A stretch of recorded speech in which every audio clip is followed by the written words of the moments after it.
That's not it. But yeah, 100 bucks roughly. Professional grade Teepad.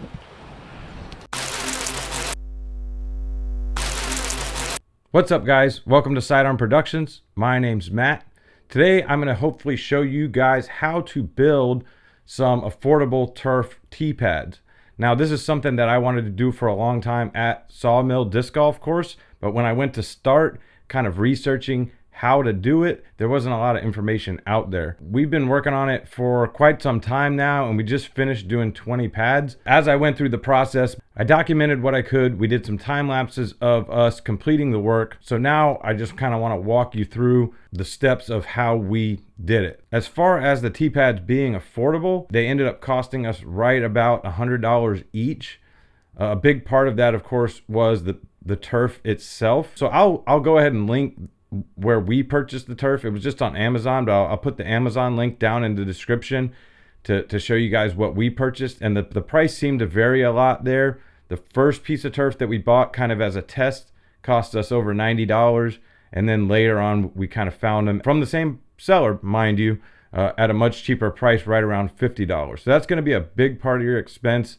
If you go and look at, some of these disc golf companies that are selling their own turf, just the turf by itself can end up costing, depending on the size you purchase, $100 to even over $200. So we wanted to find an affordable way to build a professional level Teepad. So I'll go ahead and cut to the footage of me breaking down the steps and showing you guys some time lapses and things of how we built them. Enjoy. So first step is going to be framing it out. We've just got 4x4s, regular pressure treated 4x4s. We cut them to, the length and width. We cut a few legs for them that go into the ground that just kind of keep them from moving around a little bit. Pretty simple. Just screw those together, get them in the ground solid, pack the dirt back in around them, and go on to the next step. We're using these screws to just screw the frames to the legs, which pulls everything together, holds everything together. Pretty long screws, 5 5/8 inch number 12 screws with a star head so we can torque them down all the way. We started off on our first one that we kind of experimented with these like giant wood lag bolt things, and I just don't think it's necessary. The ground for the most part is holding it together, and then as we put the turf on, we're putting in like 60 little screws to the frame that's held together with the turf. So anyways, these are just kind of to hold it in place more than anything. Even these might be overkill.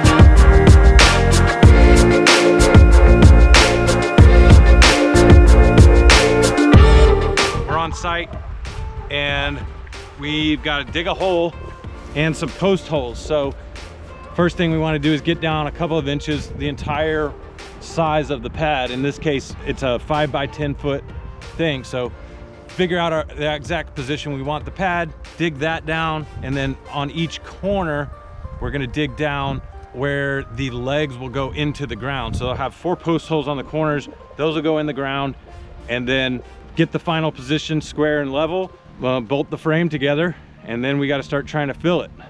So I'll probably just time lapse this, us digging holes and stuff.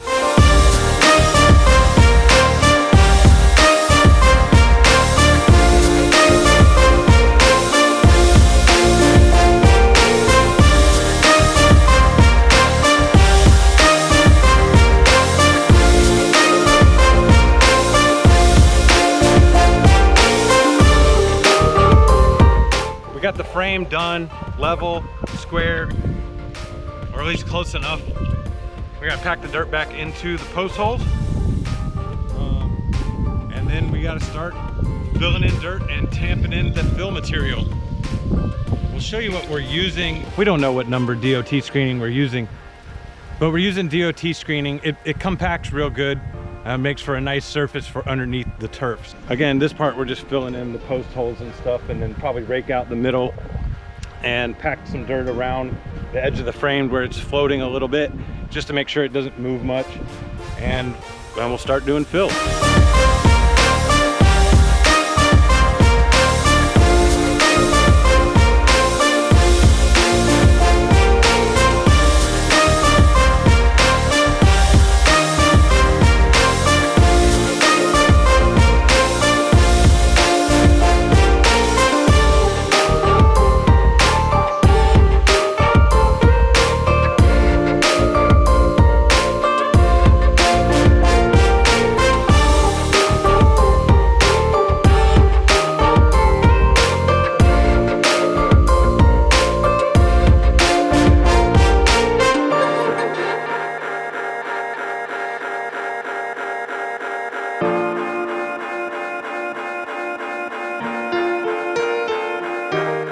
In the frame itself, we've poured 23 5-gallon buckets of DOT screening.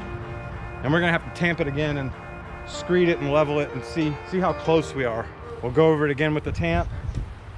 It's crazy how much that material compacts, which is a good thing because we want that nice hard surface underneath the turf.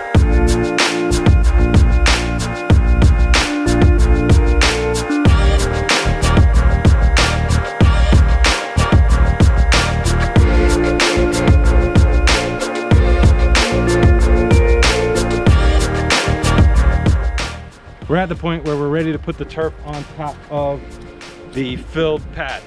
And basically we just open up the turf, kind of get it lined up, make sure we know where it's gonna align. Sometimes you gotta cut the turf off, and then we're gonna fasten it down with what we're using are 1-inch, these are roofing screws, 1/4-inch heads, and they have a little rubber washer that's pre-installed on them. We kind of like that because it's gonna grab the turf a little bit, hopefully without tearing it over time and everything. That's what we're using. It seems to work fine. We've already done 19 of them. We're putting one of these every 6 inches around the entire border, staying 1/2 inch or so from the edge. So these are actually adding some structure when combined with the pad that holds this whole frame together and all this dirt in and everything. We're moving on to that step right now. Got to open up the turf, make sure it fits, and we'll go from there.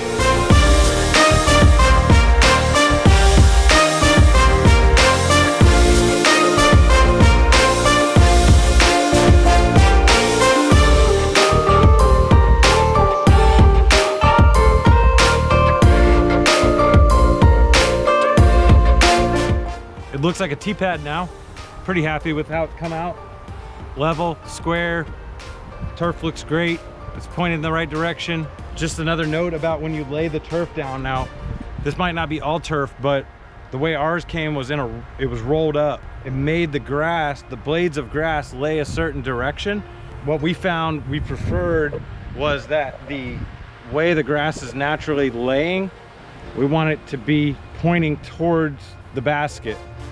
It gives a little bit less resistance or friction when your feet are gliding across it if it's leaning forward versus if it's leaning backwards. It feels a little weird. So that's all set, and the final step is for us to go get a couple of buckets of just the regular white sand and sprinkle it on the top and try to broom it in. It's probably going to take 4 or 5 buckets to completely fill the blades of grass up. You don't want empty blades of grass that are kind of laying down. You put the sand in it, it fills them up most of the way, and it makes the grass stand up. It also gives you like a firmer footing, and it's supposed to prolong the life of the actual turf. So we're gonna put probably a couple buckets on there. It's tricky because the sand is kind of wet. The granules don't instantly work down into the turf. It's better if it's dry. Granted, this Teepad's kind of right out in the sun, so if we cover this up with a couple of buckets of sand and broom it around, it'll dry within a couple of days and kind of naturally fall in there as people use the pad. Next step is a couple buckets of white sand. We'll dump on top and broom them in.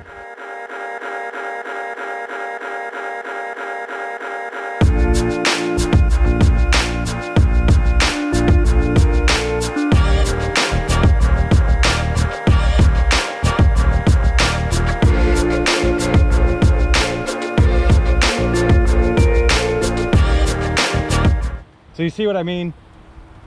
It doesn't really fall down in there because it's pretty wet, but this Teepad is right out in the sun, and it'll kind of shine on it and bake it and dry it real good, so it'll get real fine and powdery.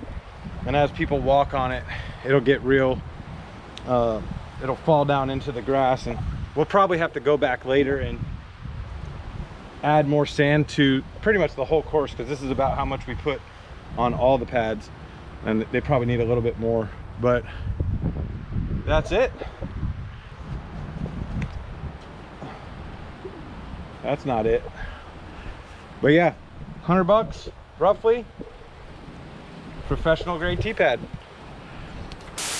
Thank you for watching Sidearm Productions. If you enjoyed this video, please consider clicking subscribe, and we'll see you next time.